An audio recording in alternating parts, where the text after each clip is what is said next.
Hi, I'm Kaylee. I'm a social worker, but I've decided to make this channel Social Care Connections. The reason I wanted to do this is because I think there's a lot of negativity out there about social care. And from my experience, I've seen a lot of positives that aren't recorded, or because the mainstream media always looks at the bad side of things. So when it's in crisis, and I think the problem with this is it ignores all the work that's being done, and then it stops people from seeing this.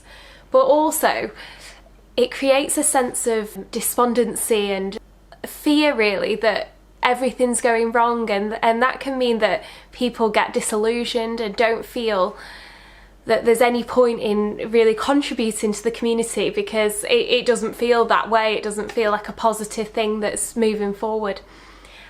I've seen a completely different world online with conversations on Twitter and other social media platforms, where I've seen people having real conversations, not about easy topics, but just around things that really matter to people. I came across the Social Care Future conference on Twitter, and I decided to attend.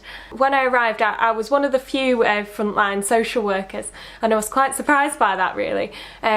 What I did see was a lot of people sharing extremely interesting stories about what they were doing in their local community, and people from all different backgrounds, places of work, and with experiences just coming together and sharing ideas. It was a really exciting experience because it showed that what can happen when people get together. And the thing about social media and YouTube and things like that is we can have these conversations with however many people will watch what you put out. So that was my inspiration, really. I agreed with a lot of the things that behind the Social Care Future movement, that people with lived experience really need to be listened to more and put out there, and sort of looking at some of the positive stories, especially around stories that show that things can happen, things can change, and we can get hope in situations that might seem difficult. So that's part of the reason that I've decided to share this story of Kieran and Peter today. We are working at a time where the Care Act is a really empowering piece of legislation, so it is a good time to be a social worker, in my opinion. But I think that there are things that need to be changed, but also there's a lot that is being done right out there. And what I've seen from Peter and Kieran is that they just embody everything good about the Care Act, looking at well-being being central, people sharing with other people of their expertise and their strengths, and Peter really look for that in people like Kieran, and it's just by that relationship-based practice that Kieran's been able to just use the skills and the interests he had to really impact on a massive amount of people. His work's been recognised really widely now, and he's having such a big impact on his community, and it's something that, rightly so, he should be proud of. I'm really looking forward to you hearing the interview. Thank you.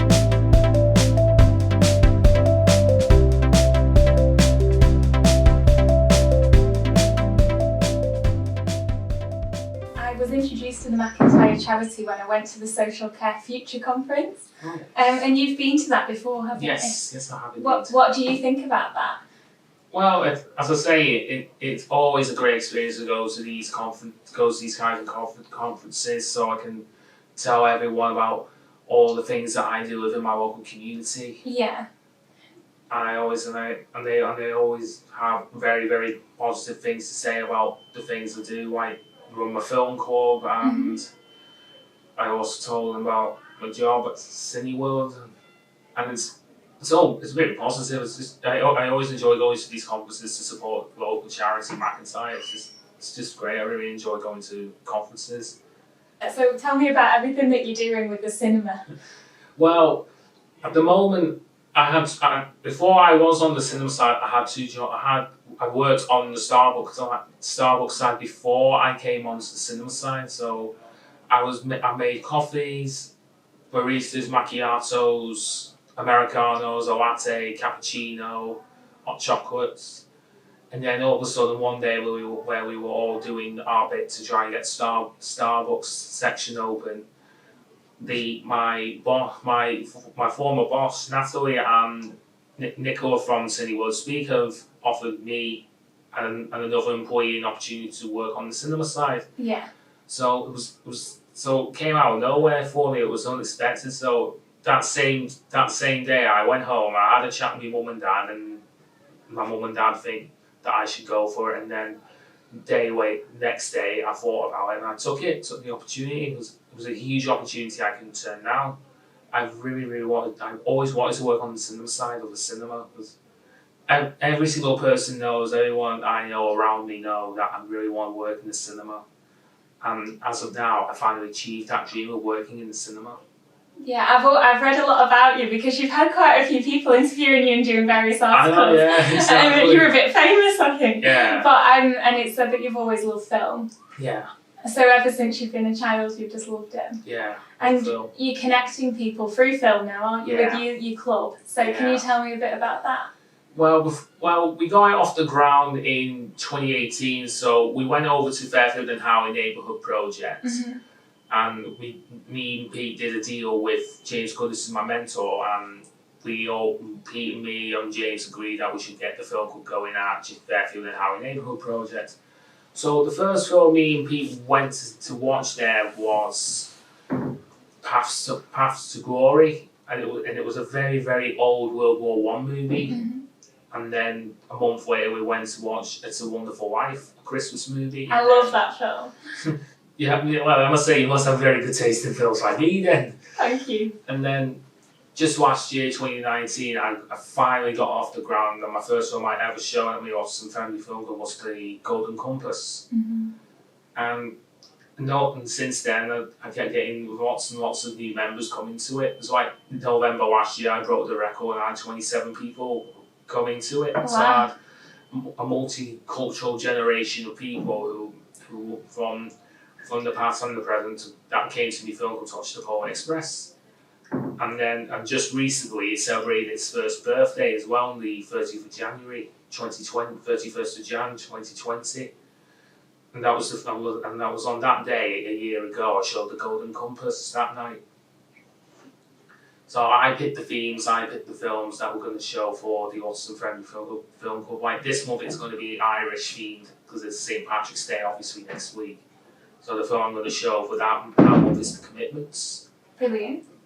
I've never seen that film at all, and I really want to watch The Commitments because it's the one film I've not seen. Yeah. So what makes it autism friendly then? Well, basically, with it being autism friendly is it's just so I can welcome everyone in a warm, welcoming environment. You know, who has autism, or sometimes trips to the cinema can be really, really, really expensive. Like you would have to take people to get on 2 buses to go up to Westbrook to see a film, and plus the cinema can be really, really, really expensive. Yeah.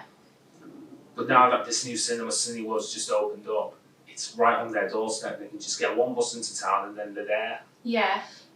And then that's really it. So then that's why I decided to come up with an autism-friendly film club. Just for people who can't afford to go to the cinema as much as I do. That's brilliant. I think it's amazing what you're doing. I know, yeah. It's amazing what I do because I do it for the local community, and I always get quite a lot of new members and friends come to my film club each month. I get so many people, so many familiar people coming to it. My film club regulars coming to it, and they really enjoy themselves as they get out of the house for a good hour. Yeah, because I think there is a problem with some people can feel isolated, can't they, if they're not part of a group, and it's just a shared interest, isn't it? Yeah, true, exactly. And how has the charity helped you with your confidence around doing that?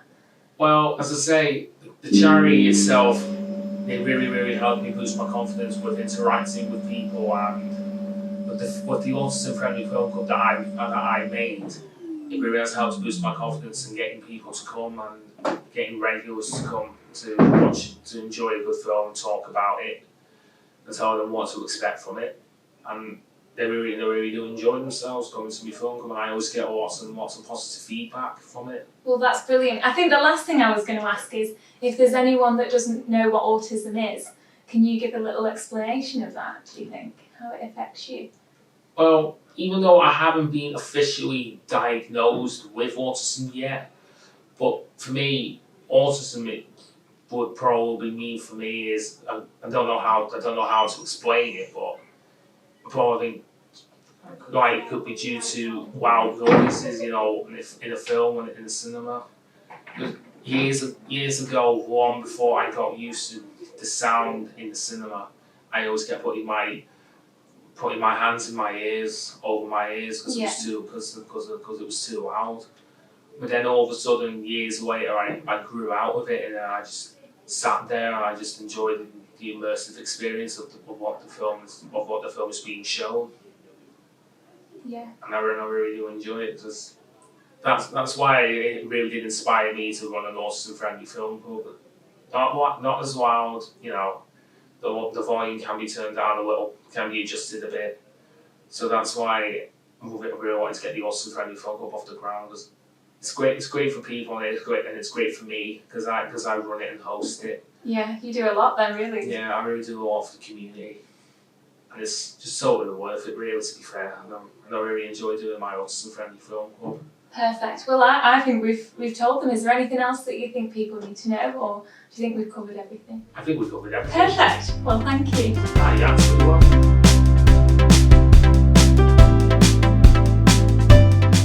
Kieran already, but Yeah. We've got quite a few different projects that are led by the people rather than me. So we support them on great communities at McIntyre rather than it's like my project. Yeah. So Kieran, as we've already said with the film club, that's the sort of thing that we produce to help him market it and support it. So Kieran's brilliant because his online sort of presence is really good. So he markets on things like Facebook. Yeah. He's quite prominent with Twitter, Instagram, etc. And he gets his members to interact. So he might have said on the video earlier on that he'll select a theme and he might put 3 films out there and then get them to vote on it, which is great. So that's Kieran's probably our first example of a leader leading from the front, but also evolving and developing his project. Did he tell you about Simon Mayo? I don't think so. Right. Okay. So I didn't know anything about this, but when Kieran, established the film club, he went on Scala Radio, phoned them up, requested a song from The Greatest Showman, which was the film that he was showing that month at Film Club. And then Simon Mayo asked him about his film club. So he used it as a sales ploy almost, because he was saying what the film club was, where, when, etc., which was absolutely brilliant. I didn't prompt him to do anything like that. He was using his own initiative. So again, that's a young man leading from the front for me, rather than me saying, right, we should do this, we should market it this way. But he's captured the audience because of his passion and his creativity, which is great. So another recent project, we've got Meg that's also on Shared Lives with McIntyre. And she approached us a couple of months back talking about just a community kickabout. So Meg used to play football at school and college and what have you, and play for a couple of teams. Had sort of stopped playing and then just wanted to play for fun rather than training and competition and stuff like that. So we spoke about setting something up where it's just a community kickabout. We use Livewire again, who I spoke to you about earlier on, our local health provider. So they provide the venue for us. So at the minute, because of the weather, we're indoor, but shortly we'll be going outdoor. So it's community kickabout. She gets 10 people a week on average coming along, and it's just a friendly kickabout, all abilities, all ages, sexes, etc. Really good way to bring the community together. Something that she was passionate about.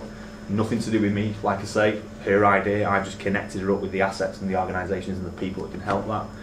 So really proud about that one. Again, a young lady sort of leading from the front. And ironically, here at Rhode Island, this we launched last month, so we've had 1 session so far. So the book club. Yeah, the book club. So the best book club, as it's called, because Phil, whose idea was and passion was with the book club, his surname's Best. Yeah. We host it here. So as I say, we talked about like community assets, etc. And again, Phil has 7 members of the book club at the minute. Yeah. Again, Livewire do the health side of things. They also run the libraries in Warrington. So they've supported Phil and the book club with doing what's called the Read Ahead Challenge, which was formerly known as the 6-Book Challenge, which is a reading diary. And it gives people an opportunity. It's to encourage adults to read. Yeah. But you review them, talk about them, which we do in here over a coffee or tea or whatever. and at the end of it they get a book token to spend and buy a book with, which is great. So again, that's just us linking in with like community assets, etc. But again, led from the front by Phil. It was his idea, his passion. Phil goes to friendship group as well that I told you about, which has been the sort of like the creative hub almost for some of the ideas. So Kieran's Film Club came from that, Meg's community Kickabout, Phil's book club. So that's the friendship group. Yeah, perfect. So we meet every week in town centre. We have a location, and again, tapping into those local assets, we rent a studio from an organisation called Blooming Art. And again, Gail's somebody that you may want to have a conversation with in the future. So she has a community art hub, and we rent her space once a week to have our friendship group where people come and have a brew, we chat, we socialise, sometimes we play board games, sometimes we have things like guest speakers coming in. And again, it's just a great place for people to share their ideas, their passions, and if we can tap into that and help them and support them, we do. This isn't led just by myself on Great Communities. This is led by Becky, who's an employee at McIntyre. She's a house manager, so she works with a lot of people that live in McIntyre houses. She used to, in her old career, run a nightclub event in Warrington for people to go and experience a nightclub. And we sort of, this was mentioned within the friendship group, and Becky had obviously had prior experience of this. People wanted to go to a nightclub and to have the full experience, so your DJ, good music, bar staff, being able to drink alcohol. But, you know, as we know, town centres are a dangerous place on a Saturday night, and, you know, people that may need that bit of support or that little bit of confidence would struggle with that. Yeah. So we rent the nightclub once a month. We have the resident DJ, we have all the bar staff on, and they get a full nightclub experience in a sort of supported environment. So as it says on the flyer there, carers and supporters are welcome. Parents can drop off and pick up and things like that. That's brilliant, because I've heard something similar to that, the staying up late. Have you heard that? I've not heard that one. That's something that I've been following on Tristan, because people want to enjoy that, and it should be for everyone, really. Yeah. And again, that's been brilliant for us from our perspective, because, you know, I mean, I'm 42 years of age and I don't go to nightclubs anymore, but it's nice to see that the bar staff and the DJ really get what it is that we're trying to do. They're really supportive. They're really great with anybody that could be challenging, or anybody that needs that little bit more support with ordering a drink, etc. And again, that's the power of, obviously, not just Great Communities, but McIntyre and the wider circle, reaching out to the community. So when you've mentioned asset-based quite a few times, what does that mean? Can you explain it? So tapping into assets, a typical example is Livewire. So we spoke about the Cook Smart programme, so healthy, affordable meals that people can prepare at home instead of going to places like Iceland. That came out of the friendship group, because people were saying, well, a lot of people on PIP, job seekers allowance or whatever it's called these days, but are running out of money because they're buying ready-made meals from Iceland, whereas Cooksmart are offering healthy, affordable and easy to prepare meals that would, you know, stretch that budget a little bit further. So that's an example of tapping into an asset where, you know, they're our local health provider. You know, they're helping us to educate people to live, you know, healthy, independent, happy lives. Again, things like what with the Read Ahead Challenge. You know, we've got that social environment, Meg's community Kickabout. You've got people that, you know, are getting together, enjoying sport, getting healthy, that otherwise they probably wouldn't be doing. No. So they're a really, you know, strong asset. And again, local assets. We talked about the police museum tour that we spoke about this morning. Having tapped into Cheshire Police, we then identified a gap where Staying Safe online training wasn't provided to people in Warrington that had left college prior to 2013. Kieran being one of them, who you met earlier on. So, you know, I approached the community and education liaison team there, and they, you know, produced a Staying Safe online training in collaboration with ourselves at McIntyre and Great Communities, just to make it a little bit easier for people to understand. And, you know, we differentiated it to people with a learning disability and or autism, so we made it a little bit more visual than death by PowerPoint, as I used to say. And again, you know, we've rolled that out to 55 people within the community now that wouldn't have had that Staying Safe online training. So looking at people's vulnerabilities, looking at what we should and shouldn't be doing online and things, because unfortunately I have known of examples in Warrington of people getting into trouble by their behaviour online. So again, that's what I'm trying to say, that asset-based sort of connections and what have you. And adapting to change, isn't it? The society that we're living in is changing. It's definitely online now, isn't it? Yeah. So yeah, we're you know, we're really passionate about what we do, and obviously we're really passionate about Warrington as a community and trying to just improve people's lives a little bit more, and to enable people to access the services out there and the things that, you know, some people like myself would take for granted. Give you an example, we have a young man called Ryan, who 6 months ago asked me to help him to quit smoking. And again, going back to Livewire as that asset, they have a stop smoking team that Ryan wasn't aware of. So I connected with the stop smoking advisors, arranged an appointment with him. He asked me to attend the first appointment with him, and then, you know, he went along after his first appointment on his own. And you know, we now can say, you know, 5-6 months he's not smoked, which is a fantastic thing, you know. And that again is just connecting people with assets and organisations, and just making people aware of that. Andy, who you met at the conference, he's doing cycle recycle, so he's learning skills to repair bikes and mend punches and things. And again, one of the things that came out of friendship group, Andy had said that he was going to Decathlon every time he got a puncture and spending £6 on a puncture repair. You know, they were fixing his punches and what have you. Well, you know, he's on benefits. He struggles with his money at the best of times. So we're trying to upskill him, and again, we've connected him up with that organisation to do so. It's a nice fit, and it helps him improve his life, and also helps him in the pocket. So, you know, it's been really successful. We're really pleased about things like that. I think that's why I wanted to speak to you so much, because when I met you at the conference, it's just so interesting to see that you're actually doing things like that. They're just simple things, aren't they? But they can change someone's entire life. Some of them are more complicated, aren't they? But most of these things, it's just connecting people. Yeah, and you know, that's a huge part of my role. You know, it's about connecting with the people initially. Which we're located in town centre, as you can see at the minute. When I first started the role, this was the ideal place to connect with people that I knew were in the gap, that weren't getting support, that weren't, you know, accessing social care funding and support, etc. And just making them aware of what our project is and how we can help people. So yeah, you know, it's been so far it's been a fantastic start to the project. It's a lot of hope that things can be done. It's an example that things can be really good. We like to think so. And like when you met Andy at the conference, you know, the people with this lived experience, we like to share it with people such as yourself. So yeah, been really, really positive, the work so far. Perfect. Thank you. Thanks for talking to me. No probs.